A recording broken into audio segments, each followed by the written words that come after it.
ಮತ್ತು ವಿಶೇಷವಾಗಿ ಪಾಪನಾಥ್ ದೇವಸ್ಥಾನದ ಎಲ್ಲ ಭಕ್ತರಲ್ಲಿ ಇವತ್ತು ಹಿಜುಡ ಈಶ್ವರ್ ಖಂಡ್ರೆ ನಮ್ಮನ್ನು ಎದುರಿಸಲಿಕ್ಕೆ ಆಗಲಿಲ್ಲ, ನಮ್ಮ ಪ್ರಶ್ನೆಗಳಿಗೆ ಉತ್ತರ ಕೊಡ್ಲಿಕ್ಕೆ ಆಗಲಿಲ್ಲ. ಇವತ್ತು ಬಿಜೆಪಿಯ ಜಿಲ್ಲಾ ಘಟಕದಿಂದ ನಮ್ಮೆಲ್ಲ ಶಾಸಕರುಗಳು, ನಮ್ಮೆಲ್ಲ ಜಿಲ್ಲಾಧ್ಯಕ್ಷರು ಮತ್ತು ಎಲ್ಲ ಪದಾಧಿಕಾರಿಗಳು, ನಮ್ಮೆಲ್ಲ ಮುಖಂಡರು, ಮಾಜಿ ಶಾಸಕರುಗಳು ಇವತ್ತ ಈಶ್ವರ್ ಖಂಡ್ರೆ ಚಕ್ಕಿ छुटायचे ಗೊತ್ತು ಅವನಿಗೊತ್ತು ಅವನತಿಗೆ ಪ್ರಾರಂಭ ಆಗ್ಯಾದ.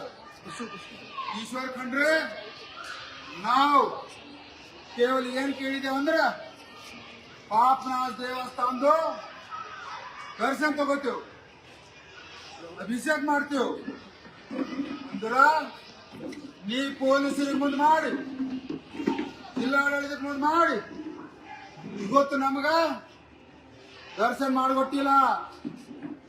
ಇವತ್ತು ನಿಂದು ಆ ಶಿವ ಏನಿದ್ದಾನಲ್ಲ, ಯಾವಾಗ ಯಾವಾಗ ಅನ್ಯಾಯ ಅತ್ಯಾಚಾರ ಹೆಚ್ಚಾಗ್ಯದ, ರಾಕ್ಷಸ ಪ್ರವೃತ್ತಿ ಹೆಚ್ಚಾಗ್ಯದ, ಆವಾಗ ಆವಾಗ ಶಿವ ಮೂರನೇ ಕಣ್ ತೆಗೆದು ರಾಕ್ಷಸರ ಸಂಹಾರ ಮಾಡ್ಯಾನ. ಇವತ್ತು ನಿಂದು ಪಾಪನಾಥ್ ಪವಿತ್ರ ಸ್ಥಳದ ಶಿವಭಕ್ತರನ್ನ ಹೊರಗಿಟ್ಟಿ ನೀ ಕಾಂಗ್ರೆಸ್ ಕಾರ್ಯಕ್ರಮ ಮಾಡ್ಕೊಳತ್ತೀರಿ. ಆ ಯೋಜನೆ ನರೇಂದ್ರ ಮೋದಿ ಅವರು ನನಗೆ 2 ವರ್ಷ ಪ್ರಯತ್ನದಿಂದ ನಾನು ಕಟ್ಟಿದ್ದದ. ಇವತ್ತು ನೀನು ಕಾಂಗ್ರೆಸ್ ಕಾರ್ಯಕ್ರಮ ಮಾಡ್ಕೊಳತ್ತೀರಿ.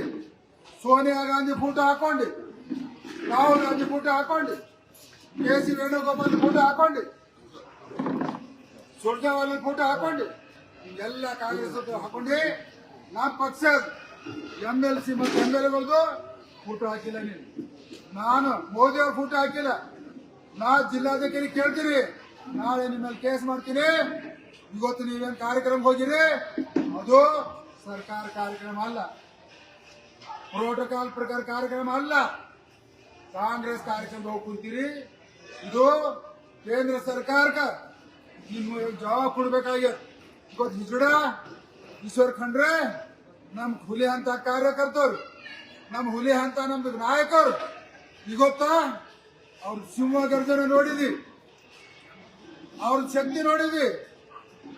ತಮ್ಮಿದ್ದವರು ಬಂದು ನಮ್ ಸರಿ ಪ್ರಶ್ನೆಗಳು ನಮ್ಗೆ ಉತ್ತರ ಕೊಡ್ಬೇಕಾಗಿತ್ತು. ಜಿಲ್ಲಾ ಆಡಳಿತದ ಜಿಲ್ಲಾ ಉಸ್ತುವಾರಿ ಮಂತ್ರಿ ಇದೆಯಲ್ಲ, ಬರ್ಬೇಕಾಗಿತ್ತು. ಇದು ನಮ್ಮ ಕಾರ್ಯಕರ್ತರನ್ನ ಪೊಲೀಸರಿಂದ ದೌರ್ಜನ್ಯ ಮಾಡಿಸ್ತೆ, ಲಾಠಿ ಚಾರ್ಜ್ ಮಾಡಿಸ್ತೆ, ಶರ್ಟ್ ಹರಿಸ್ತೆ, ಕುತ್ತಿಗೆ ಹಿಡಿಸ್ತೆ. ಇದು ಮಾನವ ಹಕ್ಕು ಉಲ್ಲಂಘನೆ ಆಗ್ಯದ. ನಾವು ಮಾನವ ಹಕ್ಕು ಕಮಿಷನ್ಗೆ ನಿನ್ನ ವಿರುದ್ಧ, ನಿಮ್ ಪೊಲೀಸರ ವಿರುದ್ಧ ಕಾಂಪ್ಲೇಂಟ್ ಕೊಡ್ತೀವಿ. ನೀನ್ ಕುಂಡಾಗ ದಮ್ಮಿದ್ರ ಇವತ್ತು ನಾವೇನ್ ಪ್ರಶ್ನೆ ಕೇಳಿದ್ದೇವೆ ಮೊನ್ನೆ ದಿನ ಮಾಡಿದಿರಲಿ. ದೇವಸ್ಥಾನ, ಪವಿತ್ರ ದೇವಸ್ಥಾನದಾಗ ನಿನ್ನ ಅಂತ ಶಿವನ ವಿರೋಧಿ ಅಲ್ಲಿ ಜಾಗ ಕೊಡಲ್ಲ ದೇವ್ರು. ದೇವ್ರ ಜಾಗ ಕೊಡಲ್ಲ ನಿನಗ.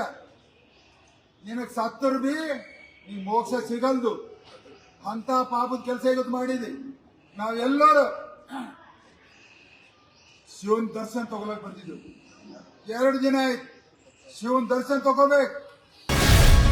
ಗ್ಯಾರಂಟಿ ನ್ಯೂಸ್, ಸುದ್ದಿ ಖಚಿತ, ನ್ಯಾಯ ನಿಶ್ಚಿತ.